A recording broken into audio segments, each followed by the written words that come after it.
इस बंदे का नाम है कैंग जियामा। देखने में तो एक नॉर्मल आदमी लगता है, लेकिन असल में ये अपनी फेवरेट गेम की दुनिया में रीइंकारनेट हो गया है। अब वो देने जा रहा है नोबल्स एकेडमी का एंट्रेंस एग्जाम। यहाँ सब लोग अमीर हैं और ये बंदा पूरा टूट गया टाइप है, बिल्कुल गरीब। पहले ही दिन जब वो अपनी सॉर्ट रजिस्टर करने गया तो प्रोफेसर ने सोचा कोई सीनियर मजाक कर रहा है, पर जामा ने पीछे हटने से मना कर दिया। ये उसके ही सॉर्ट्स हैं। उसके घर वाले इतने गरीब हैं कि फीस तक अफोर्ड नहीं कर सकते। तब प्रोफेसर की नज़र उसके ग्रीन बैच पर गई, मतलब वो स्टूडेंट स्पेशल एडमिशन टेस्ट के थ्रू आया है। प्रोफेसर इतना इमोशनल हो गया कि आंखों में आंसू आ गए उसके हसल देख के। लेकिन बाकी रिच स्टूडेंट्स को ये बिल्कुल पसंद नहीं आया। जैसे ही उन्होंने सुना कि कोई गरीब बच्चा स्पेशल एडमिशन से आया है, सब बोलने लगे कि ये जगह अब स्मेल कर रही है। फिर भी जामा ने कोई टेंशन नहीं ली। अपनी पिछली जिंदगी में उसने कभी चिल लाइफ नहीं जी, तो इस बार वो फुल मस्ती से जीना चाहता है। वो यंग है, गुड लुकिंग है और उसके पास एक रेयर एबिलिटी भी है, लेकिन एक वियर्ड कैच के साथ। वो सिर्फ 30 सेंटीमीटर से छोटी शॉट्स ही यूज कर सकता है। मतलब पावर है पर हैंडीकैप भी।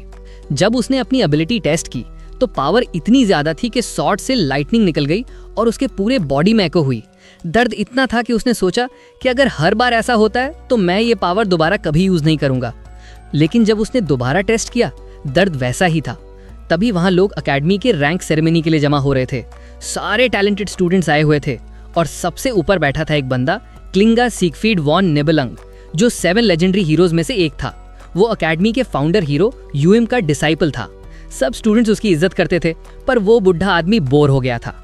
तब वहां एक और लेजेंडरी हीरो आई, एक लड़की जिसके कर्व्स उसके टाइटल से भी ज्यादा लेजेंडरी थे। उसका नाम था media, the sage of the 7 heroes. Siegfried ने उसका मजाक उड़ाया और बोला, तू 70 साल की है और ड्रेसिंग यंग गर्ल जैसी करती है। पर मीडिया ने उसे इंसल्ट नहीं समझा, बल्कि कॉम्प्लीमेंट ले लिया। उसने बोला, अगर तुम मेरा ब्लेसिंग लोगे तो 10 साल यंगर दिखोगे। पर बुढ़ा मना कर देता है, कहता है बुढ़े को अपनी उम्र एक्सेप्ट करनी चाहिए। मीडिया बोलती है, मेरे अंदर यंग एनर्जी है, इसलिए मैं ऐसी दिखती हूँ। फिर भी उसने एकेडमी के पहले दिन का इनवाइट एक्सेप्ट कर लिया।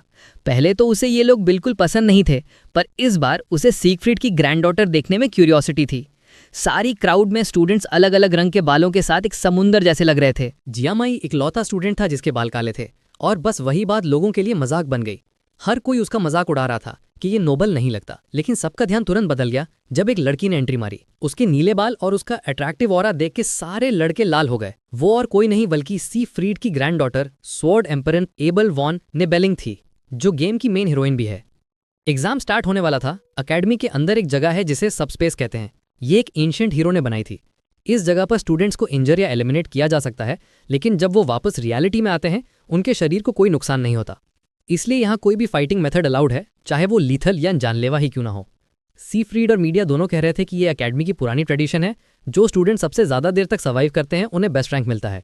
दोनों बुड्ढे हीरोज उस स्पेशल स्टूडेंट जियामा में इंटरेस्ट ले रहे थे, लेकिन बाकी स्टूडेंट्स का फोकस अब एकदम से एबल पर शिफ्ट हो गया था, क्योंकि उसके पास स्पेशल एट्रीब्यूट्स थे।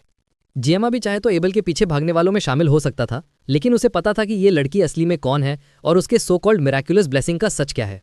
जब सब लोग फेरोमोन्स के पीछे पागल हो रहे थे, जियामा उल्टा डायरेक्शन पकड़ता है।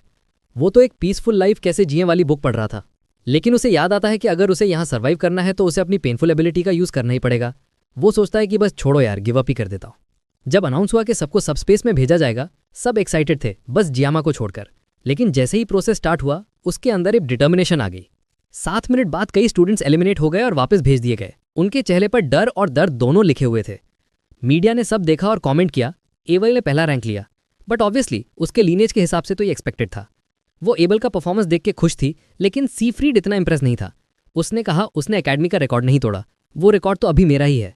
बस तभी सिगफ्रीड खड़ा होने जा रहा था कि एक तेज और अजीब फीलिंग उसके अंदर से उठी, जैसे पेट में झटका लग गया हो। और सिर्फ उसने नहीं, पूरी एकेडमी ने वो महसूस किया। स्टूडेंट्स ने ऊपर देखा और आसमान देख के डर गए। मीडिया ने पूछा, क्या तुमने भी महसूस किया, तुम्हें पता है ये क्या है? पर सिगफ्रीड जैसा महान हीरो भी कुछ नहीं समझ पाया। सबका ध्यान अब स्काई पे था। आसमान टूट रहा था और उसमें से 2 लोग गिरे सीधा जमीन पर, और इम्पैक्ट इतना जबरदस्त था कि दोनों बिल्कुल क्रैश हो गए। अरीना एकदम खामोश हो गया, जैसे हवा भी रुक गई हो। मीडिया ने तुरंत मेडिकल टीम को बोला, उन स्टूडेंट्स को संभालो। फिर सीन फ्लैशबैक होता है कुछ मिनट पहले का। वहां स्टूडेंट्स को एक दूसरे से लड़ना था, पर असल में हो क्या रहा था, 2 भाई मिलकर सबको धुन रहे थे। उनके दोनों के होने से ही लग रहा था कि मैच का रिजल्ट पहले से फिक्स है। ये कोई बैटल रॉयल नहीं, ये तो डेथ मैच था। और जियामा को बिल्कुल पता है कि ये सब किसकी कस्तानी है। इविल ट्विंस माओ जुन और शुन माओ, दो भाई जिनमें हिंसा का नेचुरल टैलेंट है। पिछले 30 मिनट से ये दोनों कमजोर स्टूडेंट्स के साथ खेल रहे थे, उन्हें तोड़ फोड़ करके लिटरली मजा ले रहे थे। गामा इतना वीक लग रहा था कि उन्होंने उसके तरफ देखा भी नहीं। थोड़ी देर बाद उनके टॉयज सब मर गए। अब दोनों बोर हो गए और नया शिकार ढूंढ रहे थे। सिर्फ एक लड़की बची थी जो कोने में डर के मारे कांप रही थी। दोनों उस पर उंगली करते हैं और उनके चेहरे से ही उनके घिनौने इरादे साफ दिख रहे थे। ये देखकर जियामा और चुप नहीं रह पाया। शुन माओ उस लड़की के पास चलता हुआ बोलता है, तू तो बिल्कुल मेरी पसंद की है। बस गामा के लिए यही लास्ट ड्रॉ था। अरीना के पीछे से जियामा जोर से चिल्लाता है और दोनों भाई तुरंत उसकी तरफ मुड़ जाते हैं। अब तक जिसे उन्होंने इग्नोर किया था, अब वही उनके टारगेट लिस्ट में टॉप पर है। वो गामा के नेम टैग का कलर देखते हैं और हंसने लगते हैं। स्पेशल एडमिशन स्टूडेंट, क्या बकवास। वो डिसाइड करते हैं कि इस गरीब स्टूडेंट को तुरंत खत्म करते हैं ताकि दोबारा उस लड़की पर ध्यान दे सकें। जियामा सोचता है, मैं क्या करूं, मेरा पेनलेस ब्लेसिंग सिर्फ 30 सेकंड्स तक काम करता है। इन दोनों के सामने तो ये टाइम कुछ भी नहीं। एक ही ऑप्शन बचा है, उसका बैड ऑफ सशीमी नाइव्स। लेकिन जैसे ही वो कोई ब्लेड उठाता है, सोर्ड गॉड का ब्लेसिंग एक्टिवेट हो जाता है और उसके साथ आता है वो हद से बाहर का दर्द। वो तो एक सेफ और शांत जिंदगी जीना चाहता था और अभी आधा दिन भी नहीं गुजरा, फिर भी वो अपने बैग में हाथ डालता है और एक छुरी निकालता है। दोनों भाई उस पर जोर से हंसने लगते हैं। शुन माओ बोलता है, अब ज्यादा टाइम बर्बाद नहीं करते, और सीधा गामा पर जंप करता है। जियामा के पास चुनने का कोई ऑप्शन नहीं, उसके पास सिर्फ एक डेस्परेट प्लान है। वो डिसाइड करता है कि अपना पेनलेस ब्लेसिंग यूज करेगा ताकि वो सोर्ड गॉड के ब्लेसिंग के दर्द को कैंसिल आउट कर सके। सिर्फ 30 सेकंड्स तक उसे बस होल्ड करना है। वो अपना पेनलेस ब्लेसिंग एक्टिवेट करता है और उसी मोमेंट सशीमी नाइफ ड्रॉ करता है। उसके साथ ही सोर्ड गॉड का ब्लेसिंग जग जाता है और छुरी से बिजली जैसी ऑरा निकलती है। शुन माओ एक विकेट स्माइल के साथ उस पर उतरता है। अब जियामा के पास सिर्फ एक रास्ता है। अगर वो इस सिचुएशन को नहीं काट सकता तो वो मर जाएगा। लेकिन क्या एक सशीमी नाइफ सच में एक इंसान को काट सकता है? उसे अपने ओल्ड मास्टर, एक एक्स गैंगस्टर की बात याद आती है। उसने पूछा था, मास्टर, गैंगस्टर मूवीज में लोग सशीमी नाइफ से लोगों को काट देते हैं, क्या वो सच है? मास्टर ने बोला था, बकवास, आदमी कोई मछली नहीं होता। चाहे खुद भगवान आ जाए तो इंसान को फिश की तरह नहीं काट सकता। लेकिन ब्लेसिंग ने उससे एक बात बताई थी, अगर तू चाहे तो तू काट सकता है। अपने मास्टर के लॉजिक से ज्यादा ब्लेसिंग पर भरोसा करके गामा अपनी छुरी सीधा जंप करते हुए शुनमाओ की तरफ थ्रस्ट करता है। एक पल के अंदर शुनमाओ 2 टुकड़ों में कट जाता है। पूरा अरीना शॉक में जम जाता है। बाकी स्टूडेंट्स और उसका भाई माओ जुन दोनों स्टंट खड़े रहते हैं। वो शांत उदास लड़के ने सिर्फ एक किचन नाइफ से इम्पॉसिबल कर दिया। शुन माओ का 2 टुकड़ा हुआ शरीर जमीन पर गिरता है। माओ जुन चीख पड़ता है, अपने आप को याद दिलाता है कि ये सिर्फ सबस्पेस है। उसका भाई असल में मरा नहीं, लेकिन जो उसने देखा उसका असली डर कुछ और ही था। वो अपने आप को संभालता है और बोलता है, मेरा भाई केयरलेस था, अब उसे अपना बदला लेना है। वो अपने भाई के बॉडी से पावर गॉन्टलेट निकालता है और दोनों हाथों में पहनता है। जैसे ही वो दोनों गॉन्टलेट्स पहनता है, उनकी असली पावर अवेकन होती है। उसकी डिफेंस डबल हो जाती है, जंपिंग पावर 200% बढ़ जाती है और उसके फिस्ट्स ट्रक जैसे मारते हैं। माओ जुन अब पूरा कॉन्फिडेंट था। उसे लगता था कि अब उसकी डिफेंस इतनी स्ट्रांग है कि एक एस रैंक वेपन भी उसे छू नहीं सकता। लेकिन गामा उसकी तरफ देखता तक नहीं।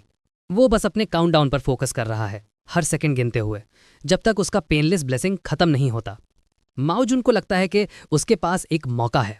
गामा ध्यान नहीं दे रहा तो वो एक सकर पंच के लिए सीधा दौड़ता है, लेकिन एक पल में सब खत्म हो जाता है। अगला सीन, माओ जुन जमीन पर पड़ा है, अपने ही खून से भरा हुआ। जिंदा तो है पर मुश्किल से सांस ले रहा है, और गामा अपना काउंटडाउन कंप्लीट कर रहा है। जैसे ही 0 होता है, उसका पेनलेस ब्लेसिंग एंड हो जाता है और पूरा स्वॉर्ड गॉड ब्लेसिंग का दर्द एक साथ उसके शरीर में फट पड़ता है। वो चीख पड़ता है, छुरी अब भी हाथ में कस के पकड़े हुए, और फिर बेहोश होके गिर जाता है। कुछ देर बाद गामा एक सफेद कमरे में होश में आता है, शायद किसी एकेडमी क्लिनिक में। अभी उठ भी नहीं पाता कि 2 लोग अंदर आते हैं। उसने उन्हें पहले कभी नहीं देखा, लेकिन वो तुरंत पहचान जाता है। लेजेंडरी 7 स्टार हीरोज में से 2, सीफ्रीड, सबसे ताकतवर इंसान, और एकेडमी की डायरेक्टर मीडिया पॉइजन।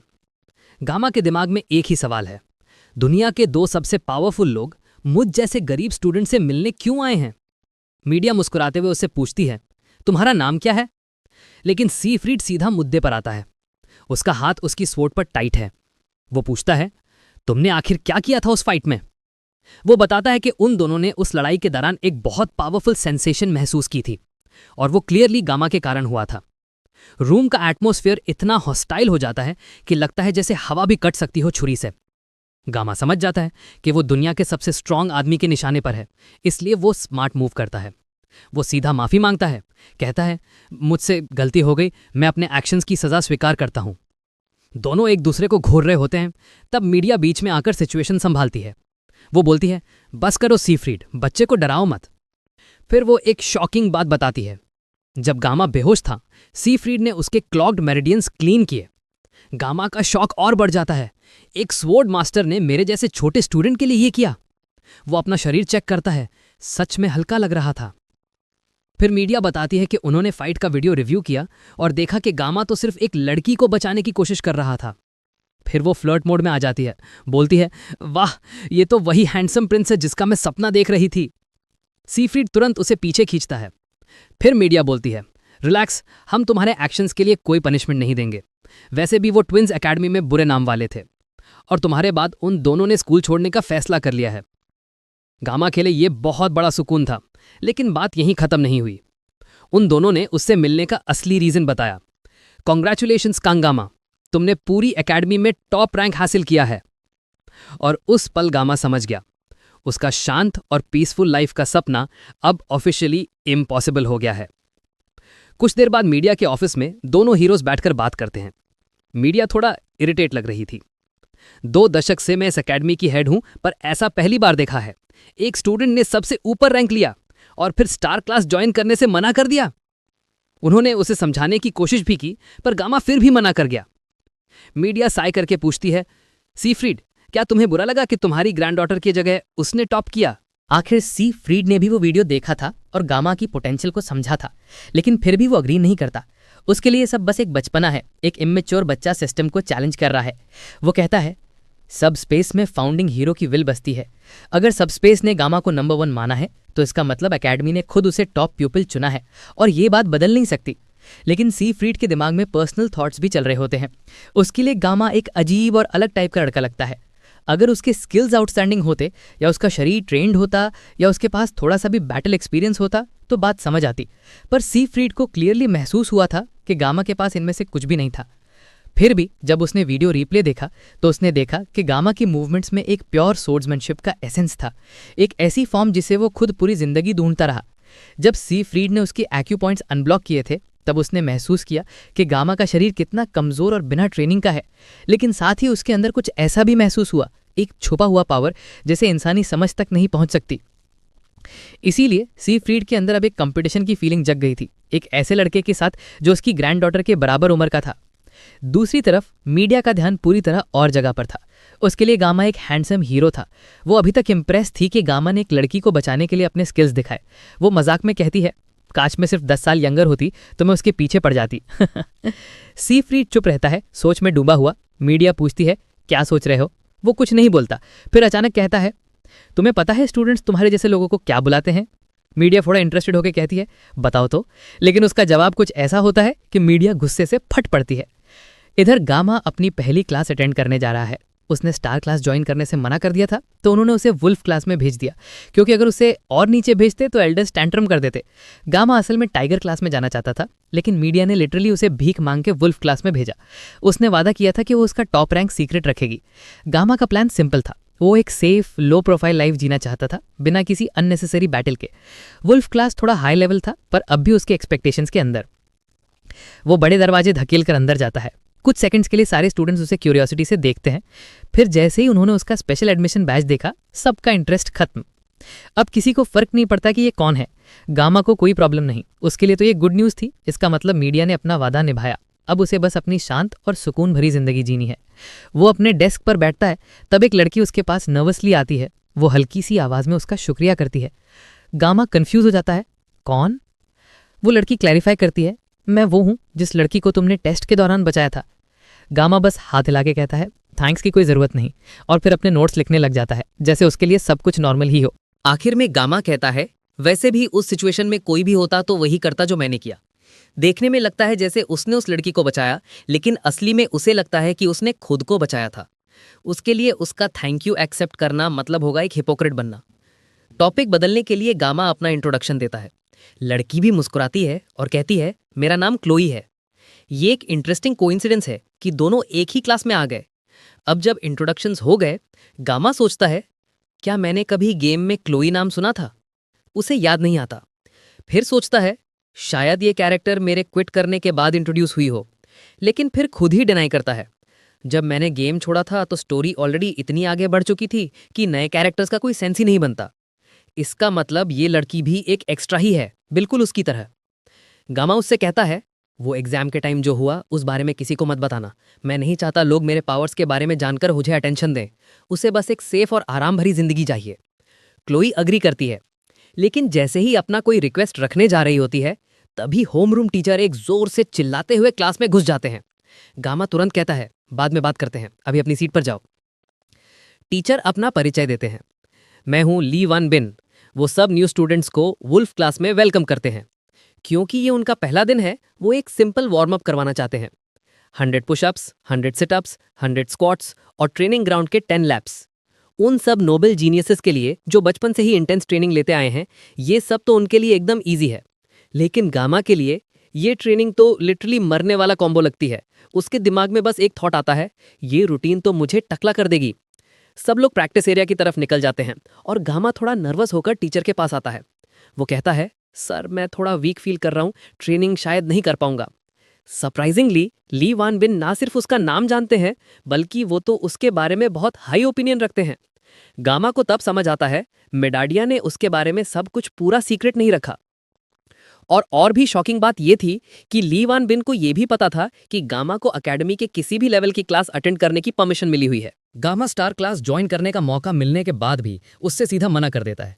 इंस्टेड वो टीचर से कहता है, सर मैं बस अभी टॉयलेट जा रहा हूँ। और इसी बहाने से बेचारा गामा को जबरदस्ती बाकी क्लासमेट्स के साथ बोरिंग और थका देने वाले फिजिकल ट्रेनिंग में घुसना पड़ता है। सब लोग आसानी से लैप्स पूरे कर लेते हैं, जबकि गामा तो शुरू के कुछ राउंड्स के बाद ही हफिंग एंड पफिंग कर रहा होता है। बिल्कुल ऐसे लगता है जैसे बस अब गिरने वाला हो। तभी क्लोई उसके पास दौड़कर आती है और कहती है, तुम ठीक नहीं लग रहे। फिर मुस्कुराती है और कैजुअली बोलती है, वैसे मैं अपना 9th लैप कंप्लीट कर रही हूँ। थोड़ा इंकरेजमेंट देती है और फिर लाइटनिंग स्पीड से लास्ट लैप पूरा कर लेती है। 6 डे के एंड तक गामा अपने डॉम वापस आता है और पानी की कई बॉटल्स एक साथ चक जाता है। सिर्फ एक हफ्ता हुआ है एकेडमी में और उसके साथ ऑलरेडी प्रॉब्लम शुरू हो गई हैं। सबसे बड़ी प्रॉब्लम, कैफेटेरिया का खाना फ्री नहीं है। जब उसने स्पाइसी पोर्क राइस का प्राइस देखा, वो लिटरली फ्रीज हो गया शॉक से। बस उसके बारे में सोच के ही उसका गुस्सा फिर से उभर जाता है और वो बॉटल दीवार पर फेंक देता है। अब उसके पास खर्च करने के लिए पैसा भी कम बचा है। उसे बहुत रिग्रेट है कि उसने बाप के दिए हुए पैसे एक्सेप्ट नहीं किए। कुछ दिनों से वो सिर्फ कैंपस शॉप का सबसे सस्ता पानी पीकर जिंदा है। उसे अपने आर्मी के फ्री डिनर्स याद आते हैं। 3 भूख भूलने के लिए वो अपना ध्यान दूसरी चीजों पर लगाता है और सबसे पहले वो अपना ब्लेसिंग स्टेटस स्क्रीन खोलता है। इस बार वो पहले से काफी लंबा लगता है। उसकी फिजिकल लेवल इंक्रीज हुई है और blessing of the sword God भी थोड़ा इवॉल्व हुआ है। अब वो थोड़ी लंबी तलवार तक एक्टिवेट हो सकता है। मिरर में देखकर उसे लगता है कि उसका फिजिक भी इंप्रूव हुआ है। प्रोबेबली स्वॉर्ड मास्टर ने जब उसके प्रेशर पॉइंट्स खोले थे तभी उसके बॉडी ने इवॉल्व करना शुरू कर दिया था। लेकिन ब्लेसिंग अभी भी सिर्फ सशीमी नाइफ की लेंथ तक लिमिटेड है। अगर ऐसे ही प्रोग्रेस करता रहा तो एक दिन वो छोटी तलवार भी यूज कर पाएगा। अब तो बिना ब्लेड हाथ में लिए उसके हाथ हिच करने लगते हैं। प्योरली ब्लेसिंग का साइड इफेक्ट। तभी डोर नॉक होता है। दरवाजा खोलते ही देखता है क्लोई खड़ी है। वो पूछती है, मैं डिस्टर्ब तो नहीं कर रही? गामा कहता है, क्यों आई हो? क्लोई बताती है, कैफेटेरिया में तुम्हें देखा नहीं तो सोचा देख लूं सब ठीक है या नहीं। गामा झूठ बोलता है, मैं दूसरों के बनाए खाने नहीं खाता। लेकिन अंदर से उसका पेट लिटरली फूड के ख्यालों से पागल हो रहा होता है। क्लोई थोड़ा डिसअपॉइंटेड होती है और कहती है, मुझे लगा हम डिनर साथ करेंगे। और इतना सुनते ही गामा तुरंत कपड़े बदल के रेडी हो जाता है और कहता है, चलो इंग्रेडिएंट्स लेने चलते हैं। थोड़ी देर बाद दोनों मिलकर एक कमाल का डिनर बनाते हैं। क्लोई जेन्युइनली इंप्रेस्ड होती है। वो कहती है कि उसका बचपन समुद्र के पास गुजरा है, इसलिए उसे फिश बहुत पसंद है और गामा तो फिश कट करने में एक्सपर्ट ही है। Perfect combination.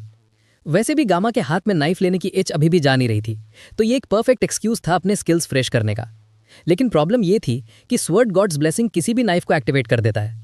वो क्लोई से पूछता है, तुम्हारे पास कोई बड़ी नाइफ है? अपनी वेपन यूज करना थोड़ा ऑकवर्ड लगेगा कुकिंग के लिए। क्लोई जाती है और वापस आती है एक मैसिव स्वर्ड के साथ, जो एक मछली के लिए बिल्कुल ही ज्यादा बड़ी थी। अब कोई ऑप्शन नहीं बचा। गामा अपना पेनलेस ब्लेसिंग एक्टिवेट करता है 30 सेकंड्स के लिए। उसे बस जल्दी काम खत्म करना है। वो एक बार फिर से अपनी पुरानी याद करता है, मैं अपने देश का सबसे महान तलवारबाज था। फिश कट करना तो मेरी स्पेशलिटी है। और फिर वो काम स्टार्ट करता है। एकदम परफेक्ट प्रिसिशन के साथ सिर्फ 21 सेकंड में सारी फिश स्लाइस कर देता है और 9 सेकंड अभी भी बचे होते हैं। इतना फ्लॉलेस कट था कि वो खुद कहता है, ये तो एक मास्टरपीस है। क्लोई हैरान होती है और पूछती है, तुम कुकिंग में इतने अच्छे कैसे हो? गामा कैजुअली कहता है, मैंने एक टाइम पर जापानीज रेस्टोरेंट में पार्ट टाइम काम किया था, सशीमी। क्लोई कंफ्यूज होती है, पार्ट टाइम जॉब क्या होती है? और तब गामा को क्लियरली महसूस होता है कि वो और क्लोई एकदम अलग वर्ल्ड से बिलोंग करते हैं। अब डिनर खत्म हो गया था तो क्लोई ने कहा, तुमने पूरा खाना बनाया है, अब बर्तन मैं धो लेती हूँ। गामा उसे थोड़ा स्पेस देने के लिए कमरे के दूसरे कोने में चला गया। लगभग 1 हफ्ते बाद पहली बार उसका पेट पूरा भरा था और वो खुशी में हल्की सी हमिंग कर रहा था। लेकिन वो मेलोडी तभी टूट गई जब क्लोई के हाथ से एक प्लेट गिरकर टूट गई। वो शायद इसलिए क्योंकि उसने कभी जिंदगी में बर्तन धोए ही नहीं थे। गामा खुद हंसकर सोचता है, मैं भी उसकी उम्र में ऐसे ही प्लेट्स तोड़ा करता था। जब वो खिड़की के बाहर देख रहा था और पीछे टूटती प्लेट्स को इग्नोर कर रहा था, तभी क्लोई के स्टडी डेस्क से एक बुक नीचे गिरती है। वो एक डायरी लगती है। बुक एक ऐसे पेज पर खुलती है जहां क्लोई ने लिखा था कैसे गामा ने उसे क्लास प्लेसमेंट टेस्ट के दौरान बचाया था। उसकी हैंडराइटिंग क्यूट और गोल लेटर्स वाली थी। ऊपर से उसने स्टिकर्स भी लगाए थे। गामा डायरी उठाता है और मुस्कुराने लगता है। तभी हवा डायरी के पेजेस पलट देती है और अगली एंट्री दिखाती है जहां क्लोई लिखती है कि उसे गामा के साथ सेम क्लास में मिलने पर काफ़ी इंटरेस्ट फील हुआ। वो लिखाई और स्टाइल इतनी प्यारी लगती है कि गामा अपने आप को रोक नहीं पाता और पेजेस पलटने लगता है। कुछ और पेजेस के बाद फिर से उसका नाम गामा लिखा हुआ दिखाई देता है और उसके बाद हर पेज पर लिखा होता है आई लव यू, बार बार, हजारों बार। उसके हाथ थमे के थमे रह जाते हैं। तभी फिर एक प्लेट टूटने की आवाज आती है। वो मुड़कर देखता है, क्लोई उसके पीछे खड़ी है, बिना इमोशन के, लेकिन आंखों में एक खामोशी भरा डर और अंधेरा। उसका बस एक सवाल, तुमने मेरी डायरी पढ़ी? उसकी आवाज ठंडी है और उसका चेहरा बिल्कुल स्टोन जैसा। क्लोई की ये इमोशनलेस एक्सप्रेशन कोई नई बात नहीं थी। ये उसकी ट्रेनिंग का हिस्सा था, एक तरह का सेल्फ डिफेंस मैकेनिज्म। इस दुनिया में हीरोज को रिस्पेक्ट मिलता है डिमोनिक बीस्ट को हराने के बाद, लेकिन उनके बीच भी कुछ फैक्शंस ऐसे होते हैं जो अपने पावर का गलत फायदा उठाते हैं। जब लॉ उन्हें सजा नहीं दे पाता तब एक शैडो ऑर्गेनाइजेशन आगे आता है और उनका नाम होता है ऑडिटर सिसिली। ये एक ऐसी फैमिली है जो ऑर्डर बनाए रखती है और ज़रूरत पड़ने पर असैसिनेशंस करती है। अंधेरों में काम करते हुए वो दुनिया को रोशनी की तरफ ले जाते हैं। जो बच्चे इस परिवार में पैदा होते हैं उन्हें बचपन से ही कत्ल और स्टेल्थ की ट्रेनिंग दी जाती है। उनके इमोशंस को दबाया जाता है ताकि वो एक परफेक्ट किलिंग मशीन बन सकें। क्लोई भी इसी ब्लड स्टेन फैमिली का हिस्सा थी। उसने अपने हाथ पहली बार 15 साल की उम्र में खून से रंगे थे। उसे हमेशा ये सिखाया गया, अपनी असैसिनेशन एबिलिटी को कभी मत समझना, और धीरे धीरे उसका दिल भी अंदर से ठंडा और अंधेरा हो गया। जब तक उसकी पहचान खुद से मिट नहीं गई तब तक वो एक इमोशनलेस असैसिन बन चुकी थी। फिर आई उसकी एकेडमी ज्वाइन करने की एज। वॉल्कन एकेडमी एक ऐसा स्कूल जहां स्टूडेंट्स को उनके एप्टीट्यूड के हिसाब से क्लास मिलती है। हर स्टूडेंट का टैलेंट ड्रैगन लेवल या उससे भी ज़्यादा होता है, लेकिन ऑडिटर फैमिली के मेंबर्स को जानबूझकर कॉमन क्लास में डाला जाता था। फैमिली और एकेडमी के बीच हुआ एक सीक्रेट अग्रीमेंट था। उन्हें कहा गया था, तुम्हें इनविजिबल रहना है। बचपन से ही उसकी फ्रीडम छीन ली गई थी। क्लोई ने अपना असैसिन होना अपना किस्मत मान लिया। उसे लगा अब कुछ भी उसकी जिंदगी नहीं बदल सकता। तब तक जब तक उसकी मुलाकात एक लड़के से नहीं हुई थी, एक ऐसे लड़के से जिसे वो कभी भूल नहीं पाई थी। जब वो 2 इविल ट्विंस के सामने बिना फाइट किए अपनी मौत का इंतजार कर रही थी, तब एक कमजोर सा लगने वाला लड़का आगे बढ़ा था सिर्फ उसे बचाने के लिए। चाहे सबस्पेस बैटल में मरना फेक ही क्यों ना हो, उसने बिना सोचे उसकी रक्षा की। क्लोई तो अपनी किस्मत से हार चुकी थी, अपने अस्तित्व को छिपाकर जीने की आदत हो गई थी। लेकिन उस दिन जब उसने गामा को अपनी तलवार डिफेंस के लिए चलाते देखा, ना कि किसी का खून बहाने के लिए, तब उसके अंदर कुछ बदल गया। उसे ऐसा लगा जैसे उसके अंधेरे के बीच एक सूरज की किरण घुस आई हो, और उस मोमेंट में उसे अपने बचपन की एक फेरी टेल याद आई जो वो छुप छुप कर अपने तकिए के नीचे रखी किताब से रात में छुप छुप कर पढ़ती थी। वो कहानी एक राजकुमारी के बारे में थी जो एक कैसल में बंद थी और जिसे एक राजकुमार ने जाके बचाया था। जैसे ही उस कहानी की यादें उसके जहन में वापस आईं, उसके सीने में हल्की सी गुदगुदी हुई और उसके गाल लाल पड़ गए। ये अनजाना सा एहसास उसके अंदर बिना किसी शक के प्यार था, लव। अब गामा ने सबसे बड़ा पाप कर दिया है। उसने एक लड़की के प्राइवेट थॉट्स यानी कि उसका डायरी पढ़ लिया है। जैसे ही क्लोई उसकी तरफ डेडली नजर से देखती है, गामा समझ जाता है कि अब तो वो गया काम से। वो सोचता है, मैं इस सिचुएशन में आया कैसे? क्या ये तब हुआ जब मैंने एक मासूम लड़की के दिल के जज्बात चुरा लिए, या फिर तब जब मैंने बेवकूफ़ी से उसका पीछा किया सिर्फ इसलिए क्योंकि उसने कहा था वो मुझे खाना खिलाएगी? चाहे कुछ भी हो, अब तो उसके सामने डेथ खड़ी है एक टीनेज लड़की के रूप में, और अब उसका पहला गोल है जिंदा बचकर निकलना। वो टॉपिक बदलने की कोशिश करता है, कैजुअली बोलता है, आज चांद कितना खूबसूरत लग रहा है, और धीरे धीरे रूम से निकलने का रास्ता ढूंढने लगता है बिना अपना सर कटवाए। लेकिन क्लोई उसे बीच में ही रोकती है और फिर से पूछती है, तुमने मेरा डायरी देखा? गामा एक्टिंग करता है जैसे उसने सिर्फ उसका रेफरेंस बुक देखा हो और उसकी मेहनत और पढ़ाई की तारीफ करने लगता है। पर वो जानता है ये फ्लैटरी उसकी जान नहीं बचाएगी। उसे तो यकीन ही नहीं हो रहा कि क्लोई ने उससे डायरी पढ़ते हुए देख लिया, क्योंकि वो तो उस टाइम बर्तन धो रही थी। अब तो उसका पूरा टोन ही बदल गया है। वो फॉर्मल बात करने वाली स्वीट लड़की से एक किलर मशीन बन गई है। वो कसम खाकर कहता है कि उसने डायरी नहीं देखी, पर क्लोई उससे प्रेस करती रहती है जब तक वो मान नहीं जाता। जैसे ही वो एक्सेप्ट करता है, हाँ मैंने देखा, क्लोई डिसाइड करती है अब इसका काम तमाम। वो वही बड़ी तलवार निकालती है जो उसने पहले फिश कट करने के लिए दी थी। गामा इधर उधर देखता है। वो चौथी फ्लोर पर है तो विंडो से जंप करना सुइसाइड है। सिर्फ एक रास्ता है, फ्रंट डोर। पर क्लोई तो उसे जिंदा बाहर निकलने नहीं देगी। अब वो सच में उसके पास आ रही है तलवार के साथ। गामा समझ जाता है टाइम खत्म हो रहा है और वो एक ही बात सोचता है, ये लड़की एक टेक्स्ट बुक यंदरे है। और अगर उसका सडन मूड स्विंग देखे तो वो एक डुअल पर्सनालिटी यंदरे है। सिर्फ यंदरे को हैंडल करना मुश्किल है, ऊपर से डुअल पर्सनालिटी डिसऑर्डर, मतलब डबल प्रॉब्लम। उसके डायरी खोलते ही क्लोई का दूसरा रूप ट्रिगर हो गया है। अगर गामा ने कुछ नहीं किया तो ये लड़की उसे उम्र भर तक स्टॉक करेगी या मार देगी। अब उसे कुछ करना ही पड़ेगा, इनिशिएटिव लेना होगा, वरना बात और बिगड़ जाएगी। जिंदा बचने का एक ही तरीका है, एक वेपन हाथ लगाना। उसके पास अभी सिर्फ 9 सेकंड बचे हैं अपनी पेनलेस ब्लेसिंग के। उसका सशिमी नाइफ उसके कमरे में है, पर वो दूर है और उस तक पहुंचने से पहले उसके हाथ कट जाएंगे। वो इधर उधर देखता है और तब उसकी नजर पड़ती है एक बॉक्स कटर पर जो क्लोई के स्टडी डेस्क पे पड़ा है। छोटी कैंची। उसके पास और कुछ भी नहीं बचा था, लेकिन ये छोटी सी बॉक्स कटर से स्वॉर्ड गॉड का ब्लेसिंग एक्टिवेट होगा, इसकी तो कोई गारंटी ही नहीं थी।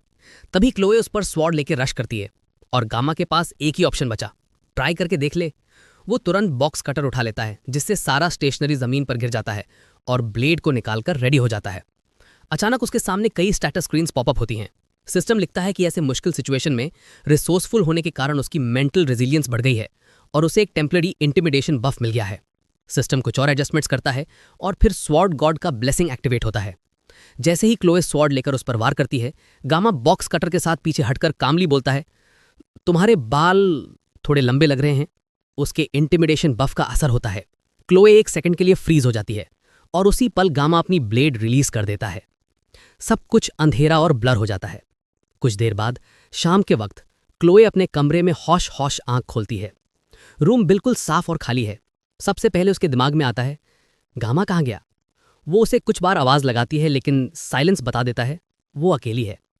उसे याद आता है कि आखिरी बार वो उसे तब देख रही थी जब वो खिड़की के पास खड़ा था, लेकिन उसके बाद की सब यादें फजी हैं। उसे एकदम से अपनी कटाना याद आती है। वो उसे ढूंढने लगती है और देखती है कि वो तो उसके स्टडी डेस्क के साथ टिकी हुई है। कभी कभी क्लोए को अपनी कटाना पकड़ने पर होश हौश खो बैठती थी, लेकिन इस बार लगता है वो कंट्रोल में थी, या कम से कम उसे ऐसा लगता है। बचपन में जब वो ट्रेनिंग कर रही थी, वो अक्सर बेहोश हो जाती थी जब भी तलवार हाथ में लेती, और जब होश आता तो पूरा कमरा खून से भरा होता था। लेकिन जब भी वो अपने एल्डर से पूछती थी, वो बस इतना कहते, अपनी असैसिन की टैलेंट को डिनाई मत करो। अब उसे कुछ भी याद नहीं है कि उसने गामा के साथ क्या किया, और ये सोचकर वो शर्म से अपना चेहरा बेड में दबा लेती है। लेकिन वो शर्म जल्दी ही कुछ और बन जाती है जब उसका दिमाग गामा के बारे में सोचने लगता है। तभी उसकी नज़र बॉक्स कटर पे पड़ती है जो फ्लोर पर पड़ा है, और वो देखती है उसके बाल छोटे हो गए हैं। वो डस्टबिन में झांकती है और अंदर देखती है उसके कटे हुए बाल नीटली फोल्ड करके रखे हुए हैं। तभी उसे एहसास होता है कि शायद गामा ने ही उसके बाल काटे थे, और वो अपनी डायरी खोलती है ताकि उसके लिए अपने प्यार के बारे में और लिख सके। दूसरी तरफ गामा उतना प्यार में पागल नहीं है जितनी क्लोई इस वक्त है। असल में उसे तो यकीन ही नहीं हो रहा कि वो अभी तक जिंदा कैसे है। कॉलेज के एक कोने में एक छुपी हुई दीवार के पीछे वो उस खाने को उल्टी कर देता है जिसके लिए वो अभी कुछ देर पहले क्लोई की तारीफ कर रहा था। 9 सेकंड्स के पेनलेस ब्लेसिंग खत्म होने के बाद के पहले 5 सेकंड वो मुश्किल से झेल पाया, और अब भी उसे बहुत बुरा लग रहा है। अपना 1 हफ्ते का सबसे अच्छा मील उल्टी करने के बाद गामा एक बेंच पर बैठता है और सोचता है अब क्या करे। अब उसे दोबारा भूख लग गई है और वो और भी बेकार महसूस कर रहा है जितना क्लोई के आने से पहले करता था। उसका दिमाग फिर से क्लोई की तरफ चला जाता है और वो सोचता है कि असल में वो है कौन। उसका स्वॉर्ड्समैनशिप क्लियरली ट्रेंड है, एक ही स्ट्राइक में दुश्मन का काम तमाम करने के लिए, या कम से कम उसे गिरा देने के लिए। क्लोई जिस तरह से अपनी तलवार चलाती है, लगता है जैसे वो हमेशा वाइटल स्पॉट्स पर निशाना लगा रही हो, जैसे उसकी टेक्निक पुरानी असैसिन्स वाली हो। अगर वो उसे ऑफ गार्ड पकड़ लेती तो गामा बच नहीं पाता। उसे लगा जैसे उसकी जान खतरे में है, इसलिए उसने इंस्टिंक्टिवली उसके गले पर वार कर दिया। किस्मत अच्छी हुई कि छुरी छोटी थी, वरना उसने उसका सर उड़ा दिया होता। जाने से पहले उसने साफ सफाई कर दी थी तो बाद में कोई दिक्कत नहीं होगी। लेकिन ये सब बस और एक सबूत है कि एक शांत और नॉर्मल जिंदगी जीना उसके लिए इतना आसान नहीं है। लगता है ऑर्डिनरी रहना ही उसके लिए सबसे मुश्किल काम है। जब उसे पहली बार इस गेम में डाला गया था तब उसके अंदर भी एम्बिशंस थे। अपनी पुरानी जिंदगी में उसने सिर्फ एक सशीमी नाइफ से कमाल की स्किल हासिल कर ली थी, इसलिए अपने सपने छोड़ना इतना आसान नहीं था। लेकिन हर किसी का अपना रोल होता है और इस दुनिया में उसे एक बैकग्राउंड कैरेक्टर बनने के लिए समन किया गया था। मिरेकल ब्लेसिंग गेम का टाइटल भी है और प्रोटैगनिस्ट के ब्लेसिंग का नाम भी। यही blessing founding hero valour Jason के पास भी थी। पूरे गेम में सिर्फ 2 लोगों के पास ही लेजेंडरी ब्लेसिंग थी, एक हीरो और एक फाउंडिंग हीरो। और इस ब्लेसिंग का डिस्क्रिप्शन सिंपल था, they are to save the world from the demon king. इसलिए प्रोटैगनिस्ट को चूज करता है बैलमोंग, एक एसएस रैंक सोर्ड जो दोनों होली और कर्स्ड है। इसी बीच गामा के पास सिर्फ एक बेकार रैंकलेस सशीमी नाइफ है और कुछ कहने लायक भी नहीं है। उसकी जिंदगी बस ऑब्सक्योरिटी के लिए लिखी गई लगती है। जब से उसने एकेडमी ज्वाइन किया है, उसने जो एक्स्ट्रा ऑर्डिनरी लोग और सिचुएशंस फेस की हैं, वो उसे अपने गोल का ऑलमोस्ट भूल नहीं वाले थे। सिंपल लाइफ का गोल छोड़ने के लिए काफ़ी रीजंस थे और अब और भी क्लियर है कि शायद पूरी दुनिया में एक भी नॉर्मल इंसान नहीं है। क्योंकि उसने पहले ये गेम खेला था तो उसे गेम के की कैरेक्टर्स का रफली आइडिया है, लेकिन दुनिया का पूरा नॉलेज लिमिटेड है। अब तक वो एकेडमी ज्वाइन किए 1 हफ्ते हो गए हैं। इसका मतलब है कि प्रोटैगनिस्ट को अपना ब्लेसिंग अवेकन करके लेट एडमिशन प्रोसेस स्टार्ट कर देना चाहिए। यहीं से गेम की स्टोरी असली में स्टार्ट होती है और गामा को जनरल प्लॉट पता है, लेकिन उसने इसे कभी एंड तक नहीं खेला। पहली बार उसे एक्चुअली रिग्रेट होता है कि उसने गेम बीच में ही क्विट कर दिया। फिर भी क्योंकि वो स्टोरी के फर्स्ट हाफ का कैनन रूट जानता है, ये उसे एक बड़ा एडवांटेज देता है। बस उसे कैनन रूट पे ही स्टिक करना है, चाहे कुछ भी हो जाए। अगर वो हर चीज़ में मेडल करेगा तो अपना सिर्फ एक ही एडवांटेज खो देगा। अपनी मेमोरी से वो जानता है कि स्टोरी लाइन 3rd ईयर के 2nd सेमेस्टर के अराउंड एक सडन डार्क टर्न लेती है, जब डीमंस रियलाइज कर लेते हैं कि हीरो अवेकन है और एक लीजन कमांडर के लीड में एकेडमी पर अटैक लॉन्च करते हैं। फाइट एस्केलेट होने पर डीमंस और ह्यूमंस पूरी तरह से वॉर में घुस जाते हैं और यहीं से गेम स्टोरी एक टिपिकल फैंटेसी नॉवल में बदल जाती है। जब वो गेम खेल रहा था तब बस चाह रहा था कि केयर फ्री, सिंपल और यूथफुल लाइफ एंजॉय करूं, जो उसने अपने टीनेज में कभी नहीं की। इसलिए उसने गेम बिना सोचे समझे डिलीट कर दिया। प्रॉब्लम यह है कि अब वो खुद उस दुनिया का हिस्सा हैं जो वॉर के लिए डेस्टिन्ड है और ये रियल पॉसिबिलिटी है कि उसकी भी मौत हो सकती है। फिर भी उसके पास 3 साल का वक्त है और उसे रियलिटी से भागना बंद करके अपनी पॉसिबिलिटीज़ पर फोकस करना होगा। वो अपनी मौत को अलाउ नहीं करेगा और अपनी सर्वाइवल के लिए स्ट्रांग होने पर फोकस करेगा। बिसाइड्स क्लीशे गेम्स जैसे ये हमेशा हैप्पी एंडिंग देते हैं, जहां प्रोटैगनिस्ट दुनिया को बचाने में कामयाब हो जाता है। उसे बस इतनी स्ट्रेंथ चाहिए कि वो अपने आप को प्रोटेक्ट कर सके, इसलिए वो अपने आप को हेल्पलेस वीकलिंग नहीं बनने देगा जो मर जाए। बस इतना ट्रेनिंग करेगा कि अपने आप को बचाए और लो प्रोफाइल भी मेंटेन करे। इसके लिए उसे स्वॉर्ड गॉड के ब्लेसिंग का यूज मिनिमाइज करना होगा, क्योंकि जितनी बार भी उसे रिलाई करना पड़ा उसके बॉडी पर इमेंस स्ट्रेन पड़ गया। ये पावरफुल एबिलिटी है, लेकिन उसके लिए ड्रॉबैक्स बहुत ज़्यादा हैं। ब्लेसिंग के बारे में फिर से सोचना ही एक स्टेटस विंडो एक्टिवेट कर देता है, जो उसको उसके बारे में इंफॉर्मेशन देती है। वियर्डली इनफ इस बार कुछ नए एंट्रीज भी दिख रहे हैं जो पहले उसने नोटिस नहीं किए थे। ये 3 नए एंट्रीज हैं, बॉडी, माइंड और आर्मामेंट ग्रेड, और उनके साथ नंबर्स दिए गए हैं जो लेवल्स लगते हैं। ये सब दिखाते हैं कि वो कितना ग्रो हुआ है और हर एक लेवल उसके ब्लेसिंग का स्ट्रेन उसके बॉडी पर कम करेगा। एक और एंट्री है सिंक्रोनाइजेशन, लेकिन उसको इसका मतलब बिल्कुल समझ नहीं आता और डिस्क्रिप्शन सिर्फ क्वेश्चन मार्क्स है। उसने टैप करने की कोशिश की लेकिन एक्सेस डिनाइड आ गया क्योंकि उसने रेलेवेंट कंडीशंस मीट नहीं किए। ये भी एक और पजल है इस मिस्टीरियस ब्लेसिंग का, लेकिन अभी के लिए इंपॉर्टेंट नहीं है। अभी उसका मेन प्रायोरिटी है अपने बॉडी को इंप्रूव करना और एक नई वेपन ढूंढना। वो हमेशा पेनलेस ब्लेसिंग के 30 सेकंड्स पर डिपेंड नहीं रह सकता, इसलिए उसे एक सॉर्ड वील्ड करना भी सीखना होगा जो ब्लेसिंग के कंडीशंस मीट नहीं करता। लकीली एक monster hunting training mid terms के लिए 1 महीने में होने वाली है। ट्रेनिंग का रिवॉर्ड है लॉन्ग स्वॉर्ड, जो बी टियर वेपन है और ग्रेजुएशन तक काम आएगा। ये ब्लेसिंग के लिए टू बिग है, इसका मतलब ये परफेक्ट वेपन है उसके लिए। काफी कुछ फिगर आउट करना है, लेकिन अभी तक लग रहा है कि वो अच्छा प्रोग्रेस कर रहा है। सोच में खो गया था कि अचानक एक वॉइस उसको बुलाती है। वो ऊपर देखता है और सामने है एबल वॉन नाइबललॉन्ग, स्वॉर्ड एम्परर की ग्रैंड डॉटर। और वो एक ऐसी पर्सन है जिससे उसको इंटरैक्ट नहीं करना चाहिए अगर वो गेम स्टोरी को चेंज नहीं करना चाहता। एबल कहती है कि वो उसके सीट पर बैठा है, लेकिन गामा इतना स्टंड है कि एक मोमेंट के लिए नहीं उठता, जिसे एबल को चिल्लाना पड़ता है। तब जाके वो मैसेज समझ के स्लाइड करता है और स्पेस देता है। फिर भी गामा को ये समझ नहीं आता कि एबल कितनी प्रिटी है और उसने खुद नोटिस किए बिना स्टेयर कर लिया। जब वो लीव करने की कोशिश करता है, एबल कहती है कि तुम्हें जाना नहीं पड़ेगा, बस थोड़ा साइड हो जाओ। ये थोड़ा वियर्ड है कि वो पब्लिक बेंच को अपनी सीट कहे, लेकिन गामा लेट इट गो, क्योंकि वो सच में इन्वॉल्व नहीं होना चाहता। फिर भी उसको स्टेयर करना नहीं छोड़ता, और जैसे कि गेम की हीरोइन एक्सपेक्टेड है, वो वैसे ही गॉर्जियस है। अचानक वो बोलना स्टार्ट करती है और एक गामा को प्रेजेंट में वापस ले आता है। ये डेफिनेटली बहुत ऑड है, क्योंकि जो एबल गामा जानता है वो यूजुअली स्टैंड ऑफिश है और लोगों से बात नहीं करती। इवन गेम का हैंडसम प्रोटैगनिस्ट भी उसको वार्म अप नहीं कर पाया था। एबल बात जारी रखती है, पूछती है कि क्या गामा भी अपने वेपन के लिए ब्लेड ही यूज करता है। गामा थोड़ा शर्मा के हाँ बोलता है और फिर पूछता है कि उसे कैसे पता चला। एबल मुस्कुराते हुए कहती है कि उसके ग्रैंडफादर ने कभी उससे कहा था। सोर्ड्समैन की आंखों में एक अलग सी चमक होती है। फिर वो अपनी तलवार निकालती है और पूछती है, पकड़ना चाहोगे? गामा अभी भी थोड़ा ऑकवर्ड फील कर रहा होता है, इसलिए वो मना कर देता है। ये सुनकर एबल नाराज सी मुंह बना लेती है, जैसे उसकी फीलिंग्स हर्ट हो गए हों। गामा को समझ नहीं आता कि वो उससे इतनी कैजुअली बात कैसे कर रही है। ये सब उसके लिए अजीब है। फिर एबल पूछती है, क्या तुम मुझे जानते हो? गामा एक पल के लिए हैरान हो जाता है। ये कैसा सवाल है? अकेडमी में ऐसा कोई नहीं जो एबल वॉन नाइबेलॉन को ना जानता हो। वो सीधा और ब्लैंक टोन में कहता है, हाँ थोड़ा बहुत जानता हूँ। एबल तुरंत बोलती है, लेकिन मैं तो तुम्हें नहीं जानती, ये थोड़ा अनफेयर नहीं है? गामा कहता है कि ये जरूरी नहीं है, क्योंकि वो अभी अभी मिले हैं, नाम जानना कोई बड़ी बात नहीं है। लेकिन एबल फिर मजाक के लहजे में बोलती है, तुम शायद डीमन किंग का स्पाई हो सकते हो जो स्टूडेंट बनकर एकेडमी में घुस गया है। और ये भी ऐड करती है, वैसे भी रात के इस वक्त अकेला यहाँ बैठना काफी सस्पिशियस लगता है। पहले तो लगता है वो रैंडम बातें कर रही है, लेकिन फिर गामा को लगता है जैसे वो उसे टेस्ट कर रही हो। गामा भी पलटकर पूछता है, तो तुम खुद यहाँ रात को क्या कर रही हो? उसके कपड़ों और वेपन से तो क्लियरली लगता है कि वो अभी ट्रेनिंग करके आई है। एबल कहती है, मैं ब्रीदिंग एक्सरसाइजेस कर रही थी, और बात करते हुए अपनी उंगली उसकी तरफ पॉइंट करती है। इसी दौरान गामा उसके हाथों के स्कार्स देख लेता है। वो मार्क्स तो सिर्फ लगातार मेहनत और ट्रेनिंग से आते हैं। एबल तुरंत अपने हाथ छुपा लेती है, लेकिन गामा ऑलरेडी देख चुका होता है।